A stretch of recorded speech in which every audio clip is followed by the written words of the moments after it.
Halo, Assalamualaikum sahabat PPG. Perkenalkan kami dari kelompok 1 mata kuliah pemahaman tentang peserta didik dan pembelajarannya. Nah, perkenalkan ada Ade Irma Agustriani, Muhayat Bungawati, Sulfika, dan Ria Mutmainna Manwar. Apa sih yang akan kita bahas dalam pertemuan kali ini? Yang pertama, kita akan membahas terkait penerapan teori belajar behavioristik, teori sosial kognitif, dan teori konstruktivisme di dalam kelas. Yang kedua, model-model pembelajaran apa saja sih yang terbentuk berdasarkan prinsip konstruktivisme. Yang ketiga, bagaimana meningkatkan motivasi siswa yang ada di kelas berdasarkan gambaran yang ada. Nah, ketiga poin ini akan kita bahas pada slide-slide selanjutnya. Silahkan disimak teman-teman. Nah, yang pertama, teori behaviorisme atau behavioristik. Teori ini berpandangan bahwa belajar adalah perubahan tingkah laku. Menurut teori ini, seseorang dianggap telah belajar jika ia telah mampu menunjukkan perubahan tingkah laku. Teori ini juga mengakui pentingnya masukan berupa stimulus dan keluaran berupa respon.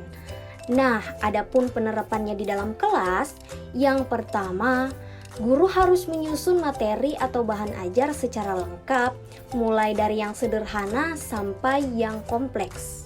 Sementara yang kedua, dalam proses belajar mengajar, guru sebaiknya lebih banyak memberikan contoh berupa instruksi. Yang ketiga, saat guru melihat ada kesalahan baik dari segi materi maupun pada siswa, maka saat itu juga guru langsung memperbaiki kesalahan tersebut. Dan yang keempat, guru memberikan banyak drilling dan latihan agar terbentuk perilaku atau kebiasaan yang diinginkan, serta evaluasi berdasarkan perilaku yang terlihat juga memberikan penguatan. Nah, selanjutnya adalah teori sosial kognitif atau social cognitive theory.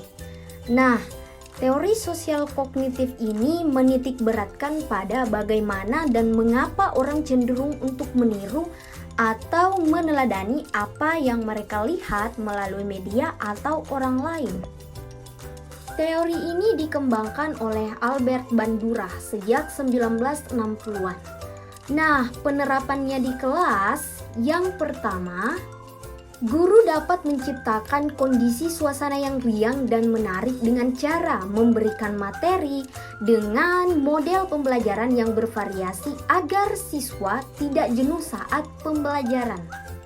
Yang kedua, memberikan pertanyaan-pertanyaan ketika proses pembelajaran sedang berlangsung. Dan yang ketiga, mengerjakan latihan pada setiap akhir suatu pembahasan. Dan yang keempat, membentuk kelompok belajar dan menerapkan pembelajaran kontekstual, kooperatif, dan kolaboratif. Selanjutnya adalah teori konstruktivisme. Konstruktivisme adalah teori pembelajaran filosofis yang mengembangkan kemampuan logis dan analitis siswa berdasarkan pengalaman mereka dan lingkungan sekitarnya.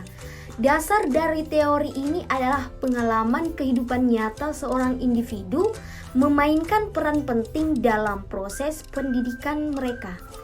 Nah, penerapannya di dalam kelas, yang pertama, guru harus mencari tahu apa yang sudah siswa ketahui dan pikirkan terkait pelajaran dengan memperbanyak komunikasi. Yang kedua, guru menciptakan rasa ingin tahu siswa melalui pertanyaan dan melakukan penelitian. Yang ketiga, guru memberikan kesempatan bagi siswa untuk menyampaikan ide, pendapat, konsep, serta gagasannya, baik di dalam kelas maupun di luar kelas. Dan yang keempat, guru harus melibatkan siswa dalam berbagai kegiatan baik di dalam kelas maupun di luar kelas, seperti kegiatan diskusi atau presentasi. Nah, selanjutnya teman-teman bisa melihat model-model pembelajaran yang terbentuk berdasarkan prinsip konstruktivisme. Nah, selanjutnya, apa sih rencana untuk meningkatkan motivasi belajar siswa di kelas? Nah, sudah ada beberapa contoh kasus, ada 4. Yang pertama, untuk Tania. Karena Tania memiliki motivasi intrinsik yang rendah, maka guru harus meningkatkan motivasi intrinsiknya melalui lingkungan yang aman dan nyaman. Yang kedua, menciptakan pembelajaran kolaboratif seperti mengeluarkan pendapat untuk menyelesaikan suatu masalah. Yang ketiga, memberikan empati kepada Tania seperti menanyakan kabar ataupun menanyakan perasaannya hari ini. Selanjutnya ada Samuel berusia 10 tahun.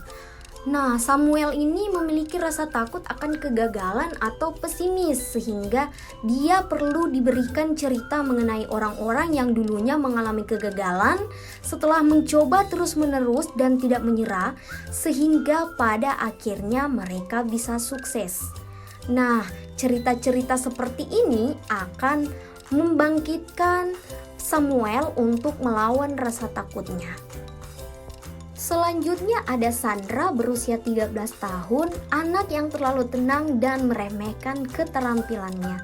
Nah, sebaiknya anak yang seperti ini banyak-banyak diajak berdiskusi dengan misalnya memulai basa-basi, menanyakan kabar, menanyakan alasan mengapa bersikap seperti itu sehingga guru bisa mencarikan alternatif bagi Sandra sehingga aktif dalam kegiatan pembelajaran. Misalnya juga selalu melibatkan Sandra dalam pembelajaran secara khusus. Nah, selanjutnya Robert berusia 10 tahun. Nah, karena Robert malas atau tidak tertarik dengan sekolah, maka sebaiknya guru mengajak Robert berdiskusi agar guru memperoleh informasi mengapa Robert seperti itu. Juga guru harus lebih memperhatikannya. Nah, sesekali juga guru harus memberikan masukan berupa motivasi agar Robert tertarik untuk bersekolah dengan rajin. Nah, demikian pembahasan dari kelompok kami. Terima kasih sudah menonton hingga akhir. Assalamualaikum.